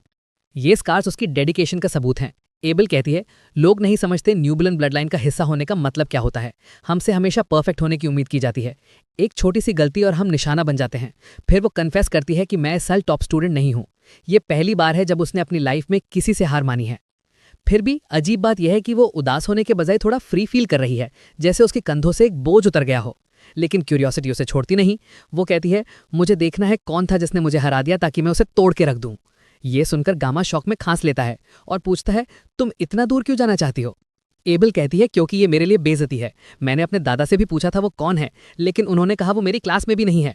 और सबसे एम्बैरेसिंग बात, उन्होंने स्पीच भी स्किप कर दी जिसे मुझे उनके बिहाफ में देनी पड़ी। सेकंड प्लेस होते हुए सबके सामने बोलना और भी ज्यादा इंसल्ट जैसा लगा। फिर वो अपनी रैंट को बीच में ही रोक लेती है, जैसे रियलाइज कर ले हो कि वो एक अनजान इंसान के सामने अपना दिल खोल रही है। गामा बस चुपचाप उसे देखता रह जाता है। ये सब उसके लिए अभी भी अनरियल लग रहा होता है। इसी बात पर गामा आखिर वो सवाल पूछ लेता है जो उसके दिमाग में तब से था। वो पूछता है, तुम मुझसे बात क्यों कर रही हो? तुम्हारे नेचर को देखकर तो लगता है तुम दूसरों से दूर ही रहती हो। और एबल का जवाब उसके एक्सपेक्टेशन से बिल्कुल अलग होता है। वो कहती है, क्योंकि तुम कमज़ोर लगते हो। उसके फैमिली का मोटो है, जो स्ट्रांग हो उसके सामने कभी झुको मत, और जो वीक हो उस पर दया दिखाओ। वो बताती है कि उसके क्लासमेट्स ऑलरेडी इतने अनबियरेबल हैं कि उसके कोई दोस्त ही नहीं। ये बात गामा के लिए सब कुछ क्लियर कर देती है। इसी वजह से ही एबल गेम के प्रोटैगनिस्ट के साथ इतनी कोल्ड थी। बात खत्म करने के बाद एबल थोड़ा स्ट्रेच करती है और उठने लगती है, लेकिन जाने से पहले वो रुक कर पूछती है, तुम अपना नाम नहीं बताओगे? जैसे पहले गामा फिर से मना कर देता है, इस बार भी बिना किसी नेगोशिएशन के। वक्त आगे बढ़ता है और गामा के सरप्राइज के लिए उसका एकेडमी लाइफ काफ़ी स्मूथली चल रहा है। क्लो ने अब उसके अलावा कुछ नए दोस्त बना लिए हैं और वो अपनी क्लास में अच्छे से एडजस्ट हो गई है। गामा तब से उसे अवॉइड कर रहा है जब से उसके रूम में वो इंसिडेंट हुआ था। कभी कभी जब उनकी आंखें मिलती हैं तो क्लो के नए दोस्त उसे गंदी नज़र से देखते हैं, क्योंकि गामा एक स्पेशल एंट्रेंट है। लेकिन अब गामा ने डिसाइड कर लिया है कि उसे उन लोगों की सोच की परवाह नहीं करनी जो उसे नीचा समझते हैं। वैसे भी उसकी क्लास में सिर्फ वही एक स्पेशल एंट्रेंट नहीं है, थोड़े लोग और भी हैं, लेकिन सब एक दूसरे से दूर रहने की पूरी कोशिश करते हैं, जैसे सब अपने इन्फीरियोरिटी कॉम्प्लेक्स में जी रहे हों। गामा सोचता है, अगर मुझे हायर टियर क्लास में डाल देते तो हालात और भी खराब होती। अब तक तो स्टार और ड्रैगन क्लासेस के स्टूडेंट्स फैक्शंस में बढ़ चुके होंगे और आपस में पावर स्ट्रगल्स कर रहे होंगे। जब वो गेम खेलता था तब भी ये सब देखकर शॉकिंग लगता था, लेकिन अब जब वो इस दुनिया में रह रहा है तो बस सोचकर ही उसके शरीर में ठंड सी दौड़ जाती है।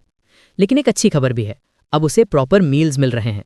ये सब मीडिया ने उसके लिए अरेंज किया था कुछ दिन पहले, एक स्पेशल प्रिविलेज के रूप में, क्योंकि वो स्कूल का टॉप स्कोरर है। उससे एक फैकल्टी कार्ड मिला है जिससे वो कैफेटेरिया में जो चाहे खाना खा सकता है, वो भी फ्री में। वो इस छोटी सी गिफ्ट के लिए इतना थैंकफुल है कि दिन में 3 बार डायरेक्टर के ऑफिस के सामने झुककर धन्यवाद करने का मन करता है। इसके अलावा गामा एक स्टूडेंट के रूप में अपने सारे ड्यूटीज भी सही से निभा रहा है और सबसे इंपॉर्टेंट बात, उसने अब तक ऐसी कोई चीज़ नहीं की जो मेन स्टोरी लाइन को अफेक्ट करे। बस अब गामा को अगले 3 साल तक सब कुछ इसी तरह चलाना है बिना किसी दिक्कत के, और उसकी ज़िंदगी बिल्कुल स्मूथ चलेगी। दिन आराम से बीत रहे हैं और गामा हर क्लास रेगुलर अटेंड करता है बिना किसी प्रॉब्लम के। एक दिन एक एल्डरली टीचर क्लास में स्टूडेंट्स को हीरो वैलर जोकन के बारे में पढ़ाता है, वही इंसान जिसने एकेडमी को एस्टैब्लिश किया था जब उसने रियलाइज़ किया कि अगले जनरेशन के हीरोज़ को ट्रेन करना ज़रूरी है। गामा ये सब ऑलरेडी जानता है क्योंकि उसने ये सब गेम में देखा था। फाउंडिंग हीरो वैलर जोकन ने लाइकन डीमन किंग के राइट हैंड मैन और फर्स्ट लीजन के कमांडर के खिलाफ लंबी लड़ाई लड़ी थी। ये युद्ध 20 साल तक चला और आखिर में जोकन जीत गया, लेकिन जीत के बदले उसने अपना एक हाथ खो दिया और उसके बाद वो कभी लड़ नहीं सका। ये वॉर खून और बर्बादी से भरा हुआ था और चाहे हीरो ने बैटल जीत ली हो, लेकिन पूरी वॉर में कोई क्लियर विनर नहीं था। इसी तरह पहला ह्यूमन डीमन वॉर एक ट्रूस यानी समझौते के साथ खत्म हुआ। अगले जनरेशन को तैयार करने के लिए जोकिन ने एकेडमी बनाई और दोनों रेसेस के बीच एक नॉन अग्रेशन पैक्ट साइन हुआ। इसी पैक्ट के वजह से 700 साल से पीस बना हुआ है और आज तक वो पीस चल रहा है। स्टूडेंट्स को पूरा यकीन है कि उनकी ज़िंदगी में कभी कोई वॉर नहीं होगा, लेकिन गामा जानता है ये पीस जल्दी ही टूटने वाला है। सब लोग अब शांति की आदत डाल चुके हैं, इसलिए किसी को खतरा महसूस भी नहीं होता। अगर वो किसी को वॉर्न कर सकता तो वो करता, मीडिया को, लेकिन ऐसा करने से कैनन रूट बदल जाएगा और उसके कॉन्सिक्वेंसेस क्या होंगे वो नहीं जानता। गेम के अकॉर्डिंग मीडिया, जो एकेडमी की डायरेक्टर है, हमेशा अपनी पोजीशन से थक कर कंप्लेन करती रहती थी, लेकिन ब्लेसिंग ऑफ परसेप्शन की वजह से वो सबसे पहले समझ गई थी कि कुछ होने वाला है। अपने स्टूडेंट्स को बचाने के लिए वो 7 स्टार्स में सबसे पहले फ्रंट लाइन्स पर गई थी। गामा ने गेम उतना आगे तक नहीं खेला था, लेकिन उसने फैंडम विकी पर पढ़ा था कि मीडिया डीमन किंग की आर्मी के खिलाफ बैटल में गिरने वाली पहली 7 स्टार थी। ये जानना उसके लिए वॉर को सीक्रेट रखना और मुश्किल बना देता है। वो विश करता है काश उससे ये सब कभी पता ही ना चलता। क्लास खत्म होती है और स्टूडेंट्स हॉल की तरफ जाने लगते हैं। लगता है बाहर कोई कमोशन हो रहा है। गामा अपना फ़ोन चेक करता है। 5th में, बिल्कुल जैसे उसने सोचा था, आज ही वो दिन है जब गेम का प्रोटैगनिस्ट फाइनली स्कूल ज्वाइन करेगा। वो भी स्टूडेंट्स के ग्रुप में जाकर खड़ा हो जाता है जो क्लास के डोर के पास भीड़ बना रहे हैं। सब लोग उस हीरो को देखकर हैरान हैं और कुछ तो पहले से पक्का समझ रहे हैं कि वो स्टार क्लास में ही जाएगा। और तब वो दिखता है, Leon van Reinhardt, confident aura के साथ हॉल से गुजरता हुआ, और लोग उसके लिए रास्ते खोल रहे होते हैं। गामा देखते हुए सोचता है, आज से ही वो 700 साल की पीस गिरने लगती है।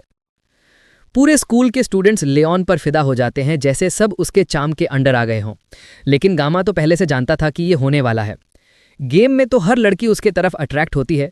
अगर ये कोई अडल्ट्रेटेड गेम होता तो डीमन किंग का सामना करने से पहले ही लियोन मर चुका होता।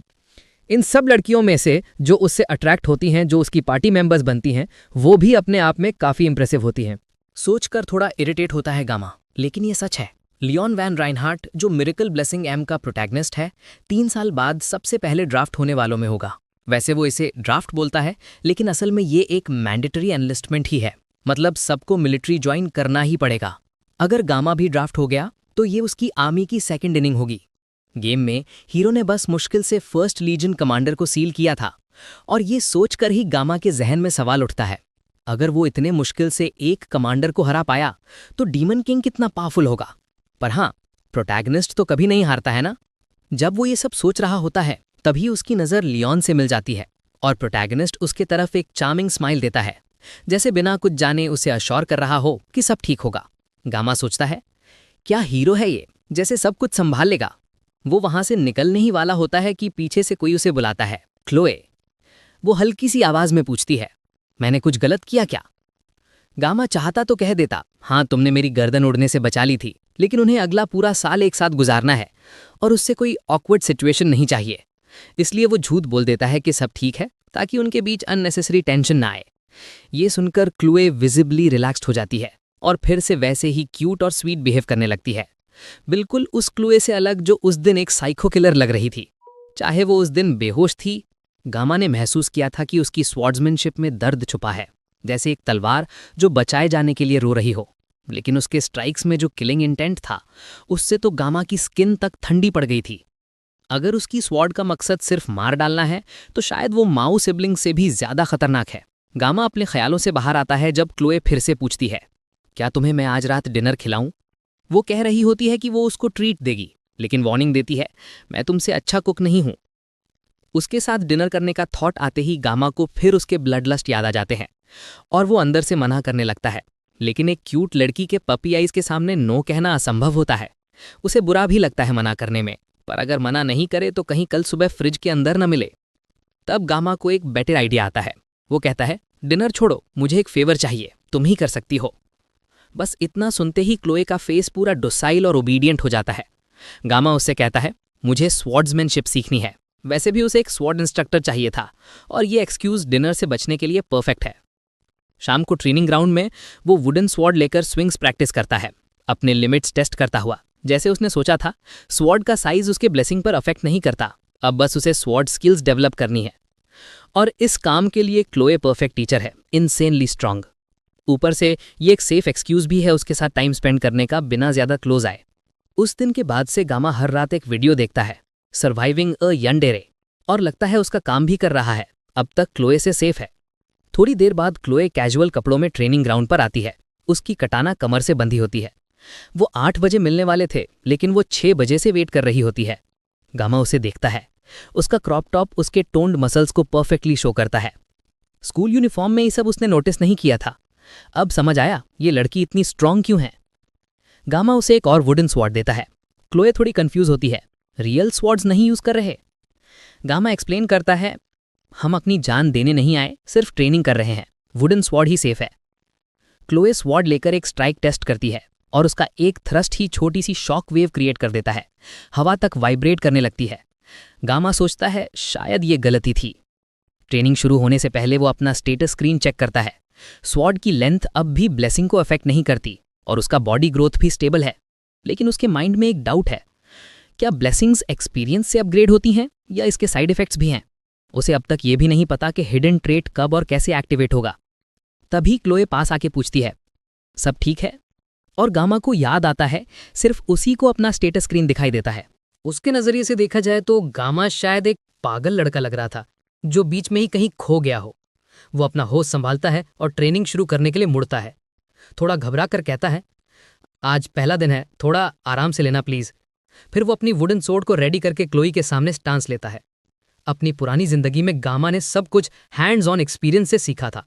उसका मानना है, किसी चीज में माहिर बनना है तो अपना एक हिस्सा नहीं, पूरा खुद उसमें जला देना पड़ता है। एकेडमी में वो इतनी जल्दी एडजस्ट इसलिए कर पाया क्योंकि उसने बचपन से ही ये सीखा था अपनी ग्रोथ और स्टैग्नेशन दोनों को पहचानना। और अभी भी वो महसूस कर सकता है कि उसके स्टांस और स्वॉर्ड ग्रिप दोनों में कुछ कमी है। फिर भी एक बात वो जानता है, आखिरी स्ट्रोक हमेशा दुश्मन को लगना चाहिए। वो अपनी आंखें खोलता है ड्यूअल शुरू करने के लिए और देखता है क्लोई उसकी तरफ पूरी स्पीड से दौड़ रही है। वो मुश्किल से उसका पहला अटैक डॉज करता है, पर क्लोई तुरंत स्टांस बदलकर दूसरा अटैक लॉन्च करती है जो वो बस किसी तरह पैरी कर पाता है। लेकिन फाइट जैसे जैसे बढ़ती है, क्लोई और तेज होती जा रही है। गामा बस उसके पेस को बेयरली फॉलो कर पा रहा है। और सबसे खतरनाक बात ये लगता है कि क्लोई अभी भी होल्ड बैक कर रही है। फिर एक और स्ट्राइक होती है और वुडन सॉर्ड्स टकराने की आवाज के साथ गामा की सॉर्ड क्रैक होने लगती है। क्लोई के अटैक्स एक के बाद एक आते जा रहे हैं और गामा बस पैरी और डॉज करके जिंदा है। उसके दिमाग में बस एक ही थॉट है, अगर एक भी हिट लग गई मैं गया। वो कोई ओपनिंग नहीं ढूंढ पा रहा था काउंटर अटैक के लिए। और तभी क्रैक, उसकी सॉर्ड 2 टुकड़े में टूट जाती है। क्लोई तुरंत पीछे होती है और गिल्टी टोन में कहती है, सॉरी, मैंने तो बहुत सॉफ्टली मारा था।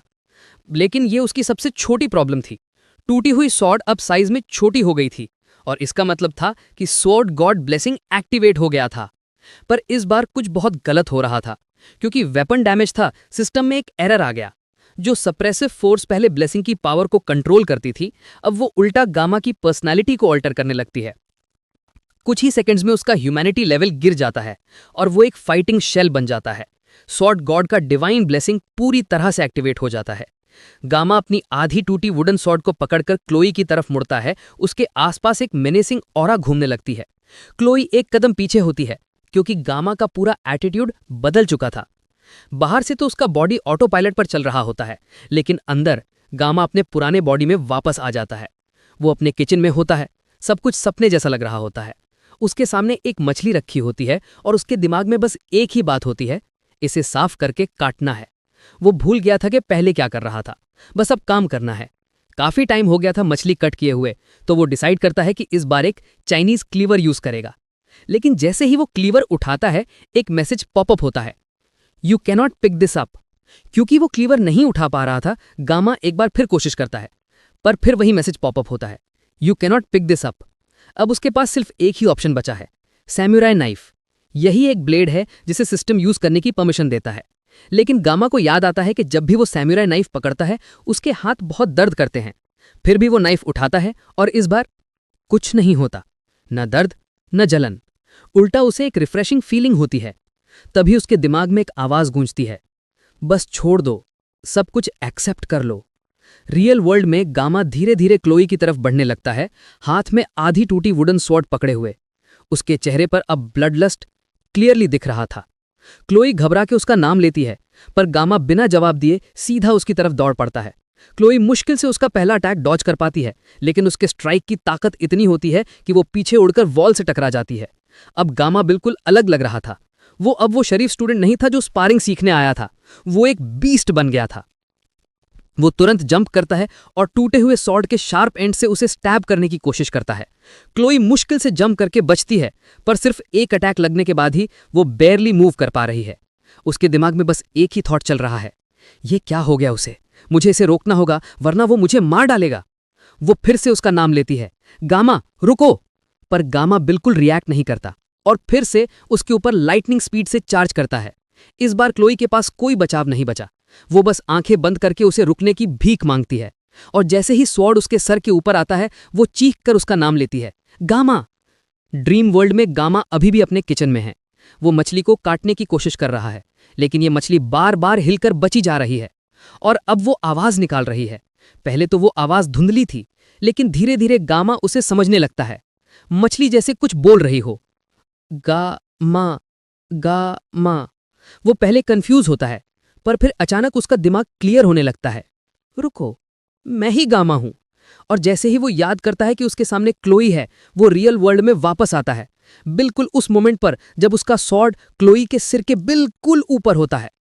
आखिरी पल में वो अपनी पूरी ताकत से स्वॉर्ड को साइड में फेंक देता है। स्वॉर्ड वॉल में जाके टकराता है और क्लोई के स्किन को छू भी नहीं पाता। क्लोई आंखें खोलती है और देखती है गामा उसे गोद में लिए हुए बैठा है। चेहरे पर एक हल्का मुस्कान है। अब वो नॉर्मल है, ब्लेसिंग खत्म हो गई है और गामा फिर से अपने होश में वापस आ गया है। क्लोई घबराकर पूछती है कि क्या वो ठीक है, और वो शांत से कहता है कि हाँ सब ठीक है।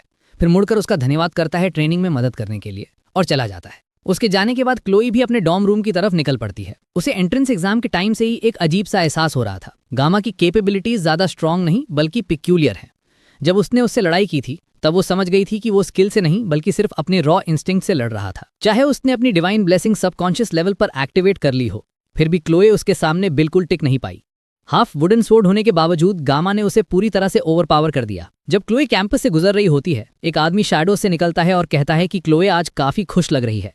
वो आदमी और कोई नहीं बल्कि नॉक्स एडिटर है, क्लोए का बड़ा भाई। नॉक्स मजाक उड़ाता है और कहता है कि एकेडमी ज्वाइन करने के बाद भी वो ऐसे नीचे के लेवल के लोगों के साथ घूम रही है। क्लोए समझ जाती है कि वो गामा के बारे में बात कर रहा है और उसे वार्निंग देती है कि उसके दोस्त के बारे में ऐसे बात ना करे। नॉक्स को तो गामा का नाम भी तब तक नहीं पता था, लेकिन नॉक्स क्लोए को वार्निंग देता है, कहता है कि अगर वो उस लड़के के साथ देखी गई तो ऑडिटर फैमिली खुद उसे मिटा देगी। क्लोए उसकी बात इग्नोर करके कह देती है चाहे ऑडिटर फैमिली खुद भी आए तो वो गामा का कुछ नहीं बिगाड़ सकती, और फिर वो वहां से चली जाती है। नॉक्स उसे जाते हुए देखकर सोचता है कौन है ये लड़का जिसकी वजह से उसकी बहन इतनी बदल गई है। उधर गामा घर जाते हुए अपनी ब्लेसिंग के बारे में सोचता है। उसके पास जो शक्ति है वो किसी गॉड का फेवर नहीं बल्कि एक कर्स लगती है। स्वॉर्ड गॉड की ब्लेसिंग पर निर्भर ना होने के लिए उसने नए हथियार ढूंढने की कोशिश की, पर वो शक्ति हर जगह उसका पीछा करती रही, जैसे वो उसका मजाक उड़ा रही हो। जब उसने क्लोए से लड़ाई की थी उसे कोई दर्द महसूस नहीं हुआ, बल्कि एक अजीब सी प्लेजर वाली फीलिंग आई, जैसे वो नशे में हो।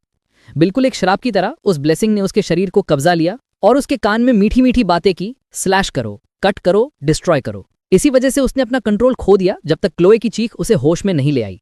उसी पल उसे अपना नाम याद आया और वो रियलिटी में लौट आया। उसने तुरंत स्वॉर्ड फेंक दी क्योंकि उसे लगा अगर वो उसे नहीं छोड़ेगा तो वो हमेशा के लिए अपने आप को खो देगा। मजाकिया बात यह है कि क्लोए जो एक टाइम पे उसे मारने वाली थी, एक याइंड्रे लड़की, वही उसे उस ट्रांस से बाहर ले आई। और सबसे फनी ये था कि गामा अभी भी इरिटेटेड था कि उसने उसका स्वॉर्ड तोड़ दिया था। लेकिन आखिर में गामा के दिल में एक गहरी ग्रैटिट्यूड की फीलिंग थी। इसीलिए जब वो रियलिटी में वापस आया तो उसने कोई हंगामा नहीं किया। वो स्वॉर्ड गॉड की ब्लेसिंग को दोबारा एक्टिवेट करने से डरा हुआ था। लेकिन आज का दिन ये साबित कर रहा था कि वो इस प्रॉब्लम को जिंदगी भर इग्नोर नहीं कर सकता। ये गिफ्ट एक ऐसी चीज थी जिससे उसे पूरी जिंदगी डील करना होगा, और यही वजह थी कि उसका एक नॉर्मल जिंदगी जीने का सपना शायद कभी पूरा नहीं होगा। जब वो थककर अपने कमरे की तरफ घिसटते हुए जा रहा था तो उसे महसूस हुआ कि उसके अंदर कुछ ऐसा है जो उसके रीजन को खा जाने की कोशिश कर रहा है। ये बिल्कुल भी ब्लेसिंग नहीं है, ये एक कर्स है जो उसे पूरी तरह से निगलने की कोशिश कर रही है। 3 दिन बाद क्लासेस वैसे ही चल रही होती हैं और क्लोए अपनी नई फ्रेंड्स के साथ बातें कर रही होती है, लेकिन उसके चेहरे से साफ पता चल रहा होता है कि कुछ तो गड़बड़ है। उस डुएल के बाद से गामा क्लास आया ही नहीं था, और क्योंकि दोनों ने कभी कॉन्टैक्ट इन्फो एक्सचेंज नहीं किया, क्लोए उसे चेक भी नहीं कर पाई। जब भी वो उसके डॉन गई तो नॉक करने पर सिर्फ उसके दर्द भरे करहाने की आवाज सुनाई देती थी। उसने सोचा था दौड़ तोड़ दे, लेकिन उसे डर था कि कहीं गामा उसे नफरत न करे। उसे क्लास में उसे देखना अच्छा लगता था और उसने गिनती भूल गई कि दिन में कितनी बार वो उसे छुपके देखती थी। पहले उसे लगा था कि गामा की तरफ वो इसीलिए अट्रैक्ट हुई है क्योंकि उसने उसके लिए अपनी जान दांव पे लगा दी थी, लेकिन अब तो वो बस एक एक्सक्यूज लगता था। अब चाहे जो भी रीजन हो, एक बात पक्की थी, उसे गामा की कमी महसूस हो रही थी। अगले दिन जब टीचर सबको चुप करने के लिए चिल्लाता है तब भी गामा क्लास में नहीं आता। बारिश हो रही होती है, इसलिए टीचर अनाउंस करता है कि आज ट्रेनिंग नहीं सिर्फ स्टडी हॉल होगा। जब स्टूडेंट्स अपनी जगह पर बैठने लगते हैं, टीचर भी नोटिस करता है कि गामा कई दिनों से एब्सेंट है, लेकिन वो जानता था जरूर कोई वजह होगी। इसीलिए वो डिसाइड करता है कि बस इंतजार करे जब तक गामा खुद वापस ना आ जाए। तभी क्लास के दरवाजे क्रीक करते हुए खुलते हैं और गामा अंदर आता है एक पूरी तरह से बदले हुए लुक के साथ। क्लोए तुरंत अपनी सीट से खड़ी हो जाती है, शॉक में। गामा शान से इंस्ट्रक्टर से माफी मांगता है लेट आने के लिए। उसकी आंखें डूबी हुई थीं, बिल्कुल लाइफलेस ही लग रही थीं, और उसके बाल का एक हिस्सा सफेद हो गया था। इंस्ट्रक्टर भी बाकी स्टूडेंट्स की तरह उसका ये नया लुक देखकर हैरान था और घबरा कर कहता है, गामा जाओ बैठ जाओ। स्टूडेंट्स आपस में छुपके बोलते हैं कि गामा अलग लग रहा है और अजीब तरह से ज्यादा हैंडसम भी। दिन के अंत तक सब स्टूडेंट्स अपना काम करने निकल जाते हैं जब क्लोए 4 दिन बाद पहली बार उसके पास जाती है। वो थोड़ी घबराहट से पूछती है, तुम्हें क्या हुआ था, इतनी दिन तक क्लास क्यों नहीं आए? गामा कुछ देर चुप रहता है, फिर कहता है, बस थोड़ा बीमार था, चिंता मत करो। उसकी आवाज से क्लोए समझ जाती है कि वो पूरी तरह से उसकी बात पर विश्वास नहीं कर रही, लेकिन गामा के पास उसे और समझाने के लिए कुछ नहीं था। पिछले 3 दिन उसने ऐसी हालत झेली जैसे कोई एक्सट्रीम विड्रॉल सिम्टम से गुजरता है, जब तक उसका मन और शरीर दोनों थक कर हार नहीं जाते।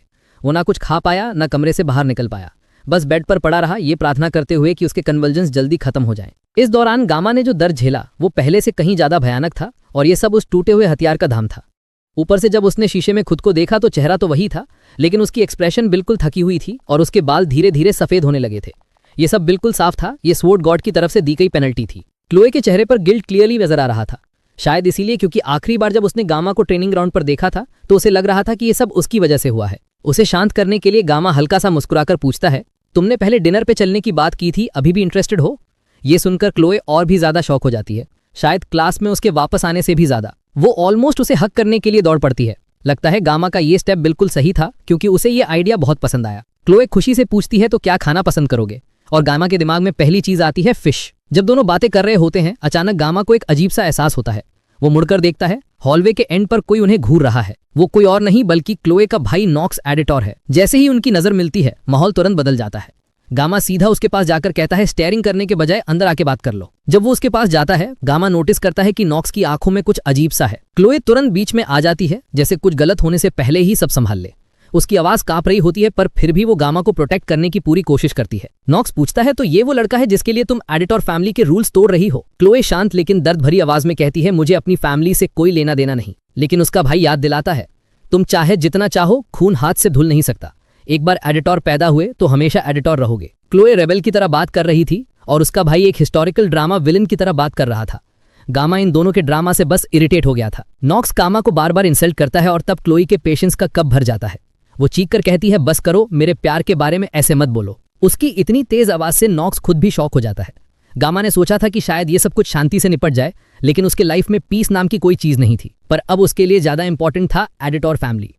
उसे पता था कि ये लोग शैडोज में काम करते हैं और इनका काम होता है असैसिनेशन। कहा जाता है कि ये हीरोइक फैमिली से कमजोर लगते हैं, लेकिन असैसिनेशन में इनका कोई मुकाबला नहीं। एडिटर क्लैन के मेंबर्स बचपन से ही एक अब्यूजिव ट्रेनिंग रेजिमेंट से गुजरते हैं, जो उन्हें परफेक्ट किलिंग मशीन्स बना देती है। इसीलिए क्लोए का स्वीट और बबली नेचर एक्चुअली एबनॉर्मल लगता है इस फैमिली के कंपैरिजन में। नॉक्स के चेहरे पर वो एक्सप्रेशन था जो एक आदमी तब पाता है जब वो मार डालने का आदी हो जाता है। गामा को उससे कोई पर्सनल प्रॉब्लम नहीं थी, लेकिन क्लियरली क्लोए एक नॉर्मल जिंदगी जीना चाहती थी, बिल्कुल उसकी तरह जैसे गामा को अपनी स्वॉर्ड गॉड की ब्लेसिंग नहीं चाहिए थी, वैसे ही क्लोए को भी अपनी एडिटर फैमिली से निकलकर जीना था। दोनों एक ऐसी चीज से बंधे थे जहां उनका खुद का कोई चॉइस ही नहीं था और दोनों का फ्यूचर एक कर्स जैसा लगता था। गामा जानता था वो हीरो नहीं है और उसका दुनिया बचाने का कोई इरादा नहीं, लेकिन अगर वो पूरी दुनिया नहीं बचा सकता तो कम से कम एक लड़की की जिंदगी तो बचा सकता है। वो क्लोए और उसके भाई के बीच में खड़ा हो जाता है, सीधा नॉक्स की आंखों में देखता है और कहता है, मैं स्वॉर्ड गॉड के श्राप से भागता रहा लेकिन अब नहीं, अब मैं इसे अपनाता हूं। आखिर में गामा एक कदम आगे बढ़ता है और उसके नाम का असली मतलब सामने आता है, स्वॉर्ड